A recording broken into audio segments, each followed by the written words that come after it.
दिगर मज़ाहिब में देखें आप, कितना उनके बड़ों ने, उनके गुरुओं ने, उनके पंडितों ने उनको उलझाया हुआ है। कुंडली मैच नहीं खा रही, और वो कुंडली मैच खा जाती है, उसके बाद भी वो रिश्ते नहीं निभते हैं। तो इसका मतलब रिश्ते के लिए कुंडली कोई माने नहीं है। हमारे लिए मखसूस औरतों को अल्लाह ताला ने उनकी फहरिस्त बयान करके बतला दिया कि इन औरतों से आप निकाह नहीं कर सकते, इसके अलावा दुनिया की जिन औरतों से चाहो आप निकाह कर सकते हो, बशर्ते कि वो क्या हो, मुसलमान, अहले ईमान। कितना आसान कर दिया। दिगर मज़ाहिब में इसको कितना मुश्किल बनाया गया कि आपका गोद जो है, उस गोद की किसी लड़की से आप निकाह नहीं कर सकते, वो आपकी बहन है। अगरचे वो रिश्ता बहुत दूर हो गया, जिस चीज की पूजा और इबादत आप करते हैं उसी चीज की पूजा और इबादत सामने वाले करने वाले होना चाहिए। अगर वो किसी दूसरी चीज की इबादत और पूजा करते हैं तो उससे आप निकाह नहीं कर सकते।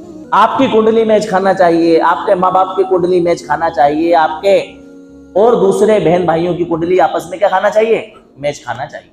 अब कुंडली बताने वाले अपने तौर से देखते हैं कि अच्छी पार्टी है, इससे खूब पैसा अच्छा लिया जा सकता है, और सामने वाली पार्टी भी अच्छी है, तो वो मैच कर देते हैं। और ऐसा लगता है कि इधर की पार्टी कमजोर है, इधर की पार्टी अच्छी है, इससे पैसे लेके उसको क्या कर देते हैं, अनमैच कर देते हैं, वगैरह वगैरह। और ज्यादा मालूमात नहीं है, लेकिन जो मोटी मोटी सी है वो मैं आपको बता दूं। हमारे वहाँ हमें ये हुक्म दे दिया गया कि गिनी चुनी औरतें, जिनका तज़किरा मैं अगर करूँगा तो बात तवील हो जाएगी, फिर कभी किसी मौके पर इंशाल्लाह हम करेंगे, उनसे आप निकाह नहीं कर सकते। इनके अलावा दुनिया की तमाम औरतों से आप क्या कर सकते हैं, निकाह कर सकते हैं। हाँ, यह अलग बात है कि रिश्ते के टिकाऊ होने के लिए, रिश्ता लंबे टाइम तक चले, शरीयत ने हमें एक चीज दे दी कुफू की शक्ल में। कुफू कहते हैं बराबरी को, कि लड़की वालों का और लड़के वालों का, लड़के का और लड़की का बैलेंस बराबर रहे चंद चीजों में। एक चीज तो हो गई मजहब, दूसरी चीज हो गई अकीदा, तीसरी चीज हो गई मालियत। बहुत ज्यादा, थोड़ा बहुत 19-20 कुछ ऊंचा नीचा चलता है, लेकिन बहुत ज्यादा फर्क ना हो, ताकि कोई बाद में तानो तशनी और किसी तरह की कोई बदउनवानी या बिगाड़ की कोई शक्ल या एक दूसरे को परेशान करने की कोई शक्ल ना बने। और तीसरी चीज, चौथी चीज खानदान। मैं पहले इस सिलसिले में डिटेल में बात कर चुका हूँ, इसलिए इन चीजों को मैं शॉर्ट करता हूँ। इन चीजों में अगर आप बराबरी देखते हैं तो ये बेहतर और मुनासिब है। वजह यह है कि इसकी वजह से आपका रिश्ता क्या चले, टिकाऊ हो, लंबे समय तक चले।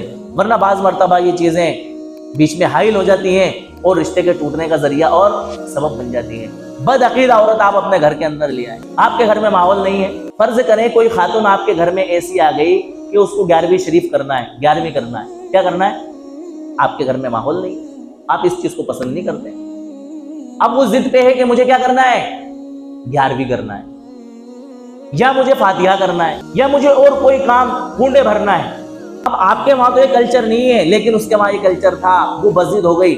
यही चीज क्या बन गई, बाज मर्तबा बिगाड़ का जरिया बन गई। इसलिए अपनी हम अकीदा औरत देखें कि जो अकीदा आपका है उस अकीदे के मुताबिक आपको खातून मिले, ताकि आपकी अकीदे में हम आहंगी हो। दूसरी चीज वो ये है कि आप मालियत में अपने हम पल्ला देखने की कोशिश करें। ऐसा नहीं कि आप तो बहुत ज्यादा पैसे वाले और वो गरीब घराने से। बाज मर्तबा क्या होता है कि अगर बहुत गरीब घराने से खातून आपके घर में आ गई और उसकी सही तरबियत नहीं, तो वो आपके सारे माल को अपने मायके में जमा करने की और ले जाने की क्या करेगी, कोशिश करेगी, जो लड़ाई और झगड़े का जरिया और सबूत बनेगा। या ये हो सकता है कि किसी बात पर आप खुद उसको ताना देने लग जाओ कि हाँ, हमने तो तेरे घर वालों की औकात देखी है कि कितने गए गुजरे हैं और क्या उनकी हकीकत और कंडीशन हमारे सामने है।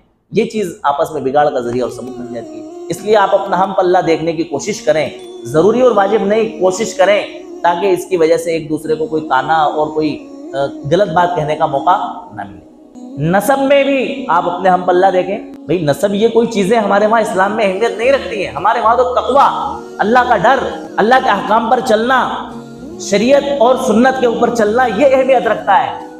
लेकिन एक रिश्ते को बनाए रखने के लिए और एक रिश्ते में दवाम के लिए खानदान और नसब भी अहमियत रखता है।